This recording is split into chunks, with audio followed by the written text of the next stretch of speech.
WNST, Towson, Baltimore, and Baltimore Positive. We are positively into spring season, and the Maryland Crab Cake Tour is out on the road. I have my fantastic Betty Boop scratch-off tickets, courtesy of the Maryland Lottery. We'll be giving these away, letting ourselves play. El Guapo this week. Now, next week, on Friday, a little basketball, some crab cakes at Costas Inn. We'll be there from 2 until 5. Great guest. My pal Mike Rosenfeld, my chief digital officer, is going to be there. There's a rumor Bill Cole and Todd Schuler and the whole East Side Mafia going to be getting together. Mary Ann Scully is going to be joining us as well, and basketball. And then on the 23rd, most importantly, we come back to our home base of Fadley's in Lexington Market. And Damie reached me this week, and, if you've seen Damie and her family on the show, you know her mom, the queen, the czarina of all things crab cake. I watched her throwing it around on Christmas Eve. Literally, I went over to pick up my crab cakes a couple of months ago. We told the story about the issues with how your crab meat cost $55 a pound last summer. And I took to the road in August. People told me, don't go. Crab meat will be too expensive. I said, no, have to go and investigate this. And somehow, first week of March, this winds up back on my desk because this is a recurring problem. It's an annual problem. It's a crab picking problem as much as it's a crab harvesting problem or a crab shortage. Jack Brooks is back. He is a defending champion here on Baltimore Positive. He has J.M. Clayton.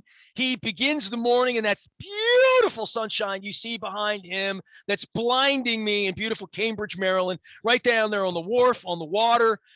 Jack, how are you? How is your winter? I'm sorry I have to bring you back on here and tell the story all over again, but this really affects your life, your livelihood, your family, your business, the area, the region, really, the whole state, does it not? It certainly does. Thanks for having me on again, Nestor. Really appreciate it. It's very impactful, not in a positive way, unfortunately, for the working waterfront in rural Chesapeake Bay, Maryland, and it's a recurring problem, as you mentioned, with the H2B visa cap. H2B visas are a non-agricultural seasonal work visa, a legal program which allows workers to come here from another country, in our case, Mexico, during the season. But the key there, you said non-agricultural, right? I just want to stop you on that and saying this is different than picking blueberries or cotton or wheat or tomatoes or any crop, right? This is a water issue, correct? Quite different, actually. I mean, they both the programs for the most part deal in food, but this is non-agricultural. So the agricultural program, on the other hand, does not have a numerical cap. So you can bring in as many people as you need because it's food. It's a necessity. It's an item that we all need, and so are we. But we're just not agricultural. We're food. So the H2B visa program is a program that works. The seafood industry has been using it here in Maryland since the late 80s, and really the first industry in Maryland to start using the program back then. Where were we in the late 80s? Because I want to start at the beginning, because I have been down to your facility. Anyone that wants to go to YouTube and go to the WNST channel in Baltimore, there are tens of thousands of views. Jack, the videos I shot of those beautiful Mexican workers picking crabs at a lightning speed, are the most viewed things I had on my channel last year. Above and beyond chats with the Speaker of the House and the governor of the state and the mayor of the city and celebrities and rock stars and Cal Ripken and anything else. Those videos, people were fascinated by it because in our region, we love crab meat, right? Like we love to consume it. We love to eat it. And I tell the story, and this is where, I get up on Uncle Jack's lap and say, when I was a boy in Dundalk, we would take the crab, the crab pots down to Bear Creek, whereas now Mariner's Landing with a chicken neck, and we'd catch a couple crabs, throw them in the pot. But by and large in Dundalk, my dad would call Ross's, call Ruggerio's, call the Corral Inn, call anywhere in Al Seafood and say, how much are they a dozen? And this would start June 1st. We'd eat crabs June, July, August. My mom would get crab meat, special crab meat for $4.99, whatever a pound, bring it home. Mayonnaise, mustard, celery seed, all fried up like a hockey puck. Serve it with some mustard, some saltines. Right back in the 80s. Oh yeah. And I never heard of, I mean, you never really heard of crab meat so much in January and December, but in the summer, everybody had it. We all ate it. It cost a little more. The bigger crabs were more, but you could have a crab cake. It was no problem. We didn't feel like there was a shortage, and I didn't know where they came from, quite frankly. So I have been told on your side of the world, there were just tons of places that did your kind of work 40 years ago here. Exactly, Nestor. Yeah, Maryland crab. Maryland is noted for crab and crab cakes, and crab cakes, a main ingredient obviously is crab meat, and the way it all began. I mean, well, my particular company here, ours, my great grandfather started in 1890, and for generations, the watermen, the fishermen would get up early in the morning, get up in the morning, ready to go to work. The wife would get up, prepare him a breakfast and pack him a lunch. And he'd go off, 3, 4 a.m. and go to work. And then she was up, she'd go to the processing house and process seafood, whether shuck oysters, pick crabs. And so that's the way it went. And then they had kids, they brought the young kids in to do the same thing, to teach them a good work ethic, to be able to get up in the morning, have a job, a good traditional job, and get a paycheck at the end of the week. And that went on for generations, and that's how this industry existed until the 60s, 70s, where the chain started to fracture, started to rust, and started to get broken, and that more and more young people were unwilling to wait out the off season. The off season being right around Thanksgiving through March, and tough to lose your job, get laid off in Thanksgiving when you have other options. You've got trade schools, you've got community colleges, you have other opportunities for employment, retail now, where you didn't have so much then, and transportation's so much better, so they can live in kind of a rural area and get to their job, pretty easily. So, and it's not glorious work either, but it's necessary work. You did the video, you've seen it. I mean, it's an art, and women are much better at it than guys, Nestor, and that it's like sewing or knitting. You kind of were working with your fingers. It's kind of a delicate type thing to get the crab out of the shell. So, and yeah, it's hard. Well, we've all picked a crab, right? I mean, we've all picked a crab. Some people it takes 15 minutes to pick a crab and they never get all the meat. And, Damie showed me how to backdoor it and cut this, and I get lollipops, but right, exactly. Trying to pack it is a different art, trying to ship it. And that's aside from having to go out into the water and literally hunt a wild creature. No one is there are no crab beds. You're right. We're not growing crabs. We're not growing them in a pot and adding water and adding some vitamins. This is from year to year, we've had issues with salinity, oxygenation in the bay, grasses in the bay, weather conditions. All of those things factor into whether that crab ever winds up on a boat headed to your place, right? Oh, exactly. But the crabs are pretty resilient. I mean, we've had up and downs, as you mentioned, the grasses, the environment, and the bay, but pretty resilient. The bay is, and the crabs, but what we've experienced, and it started, like as I mentioned, in the 70s, especially, was a shortage of people to come work. So then my father here and some of his colleagues in the industry said, well, let's make machines. Let's build machines to automate the industry. So, and they did. I mean, they were good machines, successful machines. Did not pick the jumbo lump, the nice big round pieces that you like to see, but and they had a lot of shell in it, and they were good for a while. But then we just could not replace the person going in, not yet, picking that crab with a knife one at a time, by hand, like, as I say, like knitting and sewing. And everybody on your program, I'm sure, has picked crabs before, and you're picking shell out of your mouth and stuff like that. Well, people, when they buy a pound of crab meat, as you mentioned, $30, $40 a pound, 50, whatever it is, you don't want to be picking a whole lot of shell out of your mouth. So anyway, we started losing orders for that mechanized meat, and back in the early 2000s, basically we had to stop running that, and unfortunately, but it took a lot of people to run that too. The machinery, it took 35, 40 people, and we were having a really tough time staffing that as well. So because that again was a seasonal business. That machine's not running in December and January, February, right? Extremely, yeah. So So we went, we've done all kinds of things to try to recruit and retain local workers, early release detention centers. We went food job fairs. Went to Baltimore I got I got the governor's award here somewhere one year for the pledge for the hiring young people, students, and they asked me, how many you want to hire? I said 50, and they said 50 kids, you'll hire 50 kids? Yeah. So what are they going to do? I said they're going to process crabs, big crabs. And they said, you want me to put that down? I said yes. So put it down. I got the award for high pledge for that year for hiring young people, but we didn't have anybody come and apply for this job. So it got in the 80s and early 90s, we were looking at each other and watching the business go down. And we said, if we don't start doing something, we'll have to get an exit strategy, see what, get out of this, close this thing down. Been going since 1890. Now, so many So, people have done that, right? I mean, like that, the real story is you're one of the last remaining houses that picks crab meat on the eastern shore of Maryland, where we're known for crabs. unfortunately, a lot of that happened, Nestor. In 1995, there were 54 companies in Maryland to do what we do, and now they're less than 20. So we decided, well, okay, the only way we're going to survive is to get as staff look outside the box, and we did. And we discovered this H2B program, and we started using it.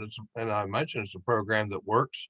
The people we have working here when we have visas come back year after year after year, 15, 20, 30 years. And they like it because they can come and work and they make good money, take it home. They support our economy when they come. They support jobs. This is an American jobs issue because 2.54, over 2.5 American jobs are supported and created by each and every worker that comes in here from Mexico and processes seafood in Maryland. Well, you throw those So numbers out, but if that crab meat doesn't come off of your processing plant on July 8th, I'm not eating a crab cake in Parkville on July 12th, period. you may be eating a crab cake. You may be eating a crab cake in Parkville, but what's happening is people aren't going to stop eating crab. They're not, if they can't buy Maryland or domestic, they're going to go to Venezuela or China and get their crab meat. So we're shipping our jobs and these businesses to these countries, our friends in China and Venezuela, and they're fishermen and the jobs here support people, truck drivers and stuff that we don't have work for if we don't have visas. And but people continue to eat crab. They won't eat the real genuine article, but there's crab out there available from these other countries. So it's an American jobs issue. And then in 2005, we never knew there was a numerical cap to the program, 66,000 annually that visas that are handed out in this H2B program. And that's to the whole country, right? That's nationwide, and that's all 50 states. Now, does that include like salmon in Alaska or fisheries in Idaho? I'm just thinking of places where fish comes from or seafood comes from, where there would be processing plants along tributaries and waterways anywhere in this country where they can't find local work to do this work. That's a good point. The need for these visas is static here in the United States, and that for seafood, and that we have limits, as you know, how many crabs can be taken, how many oysters can be taken, how many fish can be taken, shrimp, crawfish. There are limits. It's a managed resource that the governments manage, and so. While landscape, for instance, they consume these visas. That industry has grown exponentially since 2005. They are consuming most of these visas, while seafood is static. In the lower 48, about 6,000 visas are needed for seafood. That's from Alaska. No, excuse me. That's excluding Alaska. Alaska needs about 6,000 on their own because they do a lot of fish out there. So and then 6,000 from the lower 48. And mostly from the Gulf states, Texas, on up here to New England. So, but that need is static in that this year, for instance, Nestor, for the second half cap of 33,000 for the date of need, April 1st, they had almost 140,000 requests for in the first 2 days of taking 140,000 application requests for 66,000 visas. for 33. See, they split that. 33,000 visas. They Wow. split that cap up now from they out of 66 they split it up 33,000 for October 1st and then 33,000 for April 1st. Summer, winter, seasonal. You Yeah. got it. You got it. So yeah, over almost 140,000 requests for in the first 2 days of taking applications in January for the April 1st date of need. So the way the U.S. Department of Labor does it, they just say, well, let's do a lottery. And they don't call it a lottery, but that's what it is. And basically, they throw all these applications for thousands and thousands of employers in a pile, and they start yanking them out electronically. And the very first ones come out, they're the first ones get processed, and so they get to the front line. And so the first ones to get there to get any of the first 33,000 visas get them, and the ones that get there too late are too late and will not have visas, will not be staffed. And unfortunately, a lot of them be lights out this year. And, we're losing one. Right now, we lost one on Hooper's Island. There are 10 of us now left here that do this kind of work and use this program in Maryland. They're all here in Dorchester. And one of the operators said, gosh, they've been in business since the 40s. Said, I just can't take it anymore. We're losing money. We've been locked out of the program for several of the last many years. And Jack, I just can't take it. So they have the facility for sale, but who's going to buy it? Because the uncertainty of this program, you don't know if you can staff a business like this. So it's a horrible situation. We were deemed essential during the pandemic with all this, and priority was given to getting crossings for these workers, but still you had to have a visa to get them crossed in. So it's a legal program that works, Nestor, and unfortunately the program is broken. We were trying to get, there's an appropriations bill that you read about it, some funding for Ukraine and stuff like that. We were in there as far as having a returning worker exemption. And returning worker exemption basically would exempt any workers that have been here the last 3 years from being counted against the numerical cap. They come, they go, and they come back, and they go back. And that got pulled out. That's true. Honestly, Jack, because I was down at your facility, that's probably true with every Jack, right? Every Jack has over 30 years created a tentacle into a village, into a place, into a website, into another country in the same way. And I want to make this really clear because I had Ben Carden on talking about this down at the beach last year during Mako. By the way, Jack Brooks is here. He is from J.M. Clayton. You have eaten his crab meat without probably knowing it. I'm going to be at Fadley's 2 weeks from now, and he's a great friend of Damie and a friend of ours here through all of this and the crab cake tour and going back and forth last year. But I guess the things I learned last summer about all of this was just how important all of this is. And we talk about the Ukraine issue and Belarus and Moldova and these countries, that when I'm in Ocean City and I'm there getting a snow cone, I'm there getting a burger, I'm getting a crab cake at one of the restaurants, and you meet a nice young girl from Poland or a nice young guy whose name's Vladimir and he's from Kiev, because these are the same workers that are coming over to Ocean City has their tentacles into Europe to get help. Your work is specialized, artisan, and you have the same people. It stands to reason that if these people come up here every year for 90 days and they don't break the law and they provide a service and they're making money and they're doing good things, that this would be easier than this in regard to planning your business. And I keep going back to it's outrageous that you have to sit here in the middle of March and wondering whether you're going to have a business in April because you have this need to staff this that everyone knows is out in the open. No one's hiding where these workers are coming from or what their role is or their significance or what they do any more than it would be hiding a baseball player and saying that guy's from Puerto Rico, we let him play here, or that person's from the Dominican or Venezuela, as my family was, and let him play here. It really is amazing that these pipelines that all of you have developed to have a farm team, to have workers. I've had to have workers here. Anybody that has a business, we all see the help wanted signs up. We're all trying to get good help. This is kind of an amazing thing that what you're asking for seems to be easy. I mean, it just seems to be, if clearances, passports, things match up, this could be made much easier by saying, look, I need 80 people every summer or whatever that number is, and these are the people, and they're mainly the same. I could see if you had 10 new people that maybe that would be more of an issue. But in every Clayton, in Louisiana, Texas, Florida, New England, Maine, wherever fish or seafood is being harvested, or crab, it's the same people, right? You don't want to be getting new people every year.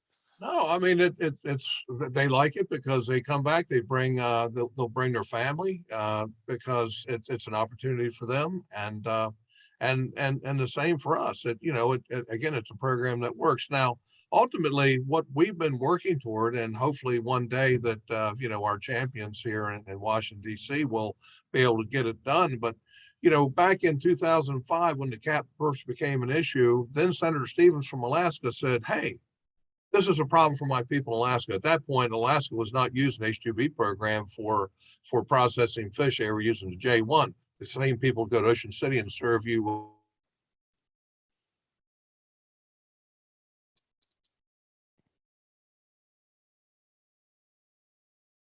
that.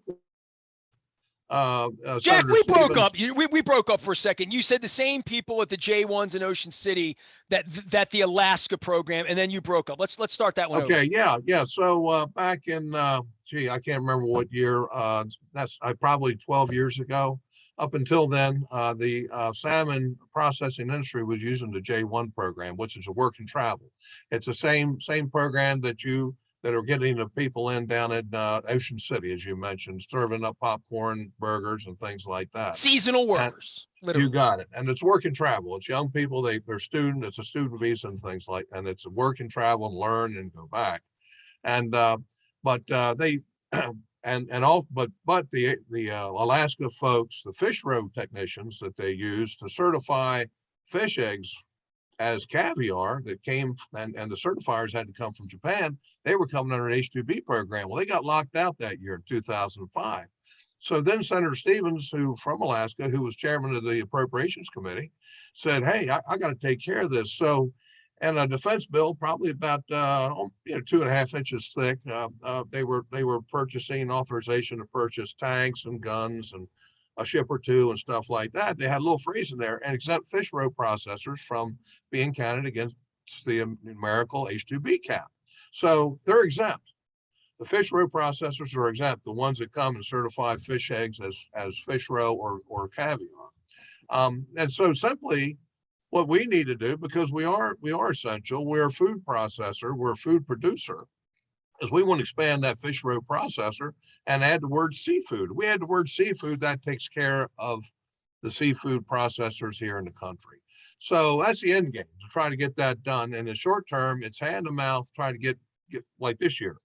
Let's see what we can do to try to get, survive in 2022. And, this lottery that they had, 10 of these companies here in Maryland, only one won the lottery. 9 did not. 9 did not. And many of those are going to be dark. The light's going to be shut out. And as I mentioned, one has put their place up for sale. They said, "I can't take it anymore." And they lose money, the uncertainty. Well, you You've got also represent your competitors even in Dorchester County, because oh yeah. like Well, if you don't want to be the only guy doing this, literally, right? They're a rising rising tide floats all boats, right? And there's not many boats of us left. And so, we work with our colleagues to try to make sure that, we try to sustain ourselves, because as you mentioned, nobody wants to be the last one there, because that's an indication that it's not going to be long for your goal too. So, so we're working. Hopefully, the Congress will take this up and right this wrong. But the service industries that are consuming the visas, the grass is going to get cut and stuff like that. But you just can't get anybody to come in. Unfortunately, I wish we could, like the old days, to get the local people to come, go to work and go home. Simply that the people just won't do this kind of work anymore, Esther. Jack Brooks is here. He is J.M. Clayton. I love crab meat. You love crab meat. He loves crab meat. He is the reason people like you and I get some crab meat from Maryland, especially during the summer months. And listen, I'm sure I'll have Ben Cardin on again soon. I'm sure I'm going to talk to Van Hollen. Everybody's politicizing right now, and I'm going to have Heather Mazier on over in the Eastern Shore, and people are running for things. Governor's race is all up. I will make sure this stays front and center because as the Maryland Crab Cake Tour, we hear about gas prices going up, right? I mean, we remember the crab cake thing last summer for everyone and wondering why. And to your point, it's not there aren't enough crabs. There aren't enough people to pick the crabs that are here, right? Exactly. And as far as costs going up, I mean, everything you touch, we touch, from fuel to wire to wood to everything that we do. Prices are crazy. I mean, it's insane what's happening right now and been happening, but it's really, really, that's just piling on right now. But if we can get staffed, we can compete. There are people, Nestor, as you mentioned, people want Maryland crab. They want local. They want sustainable. They want accountable. And unfortunately, they're going to have to go to China or Venezuela to get their crab meat now because all these places are going to be shut out. It's not rhetoric, man. It's the real deal. I've seen it with my own eyes. I'll be seeing it again. Jack, when I did the crab cake tour last year, my wife thought it was nuts, but most people thought it was nuts. And they're like, hey, you can eat 30 crab cakes in 30 days. You're going to get sick of crab meat. You were worried about me. I stopped down, saw you on the way down. You gave me a pound of crab meat. And I was like, no, don't. I don't need any more. No, but you're showing me the lumps. And I'm like, I'm going to give it to Dennis. I gave it to Dennis Colatzos. He said it was the greatest crab meat. He made crab cakes that night. But you gave me your cooler, and I had your cooler in my car back and forth across the bridge. I wound up leaving it, left you a funny picture, through all of it. But I never got tired of crab meat, and I so didn't get tired of it that I'm back on the tour again. I'm literally having a crab cake today over in Catonsville in the 21228. But I'm going to do 31 crab cakes in 31 days in August. So you think you got rid of me, but you didn't. My wife hasn't seen your facility yet. I drove her down that beautiful road that leads to your place with all of those beautiful old school like Southern mansion. Yeah. Oh my God, it's such a beautiful neighborhood where your place is that I showed my wife. I said, man, we got to get off of 50. So what I told you and I told the mayor of Salisbury, I admitted that I had never gotten off of 50. I had never gone up the Hurlock Suicide Bridge. I had never gone down through a Blackwater and down to Old Salties down in Hooper's Island where I had a delicious crab cake as well. That I'm going to do it again this summer because I enjoyed meeting you and your workers and so many people. And I hear that there are some places in Cambridge to get a beer that I didn't get last time.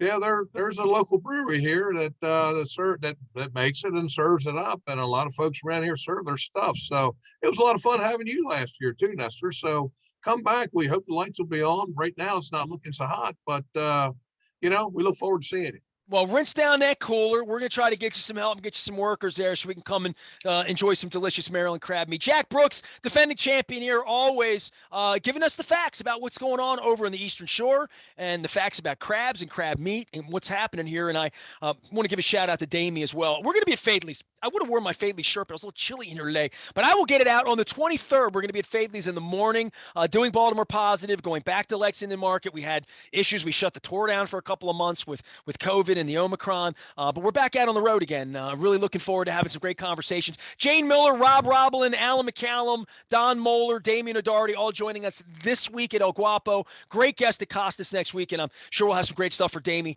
and for everyone there with the Fadley's family down in Lexington Market on the 23rd. Jack, take care of yourself. Next time I see you, we're going to get a crab cake. I'm going to give you a Betty Boop ticket, all right?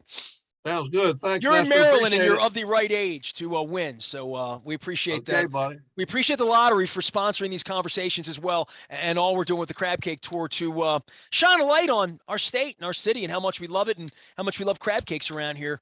And which one makes the best? They're all good. They're Maryland crab cakes. I'm Nestor. We are WNST, AM 1570. Towson, Baltimore. We never stop talking. BaltimorePositive.com.